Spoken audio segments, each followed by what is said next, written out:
96 लाख मतं बोगस आहेत म्हणून त्यांचा आरोप आहे. आव्हान दिले त्यांनी सरकारला.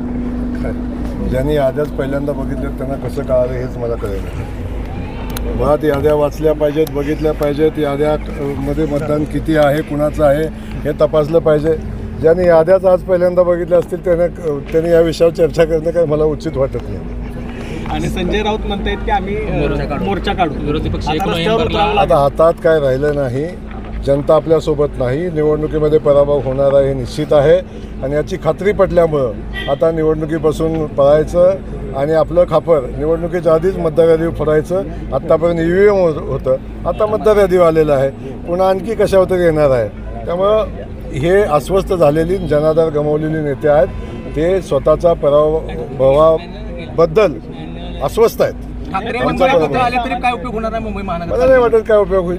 आणि मग एकत्र येऊन लढाई जर जिंकू शकत असते तर मग अशा गोष्टी करायचं काही कारणच नाही ना. उदय सामंत म्हणतायत की आम्हाला महायुतीमधनंच लढायची इच्छा आहे, मात्र तुम्ही असेल तर आमचं धनुष्यबाण आहे असं उदय सामंत म्हणतायत. मुळात आम्ही सगळेजण महायुतीतनं लढण्याचा आमचा संकल्प आहे. ज्या ठिकाणी महायुती होणार नाही त्या ठिकाणी आम्ही वेगळे लढू. परंतु आम्ही आफ्टर निवडणूक आणि बिफोर निवडणूक दोन्ही वेळा आम्ही एकत्र येऊन काम करू. पराभवासाठी आता मतदार यादीचं नवं कारण शोधलं. याच्यापेक्षा वेगळं काय असू शकतं.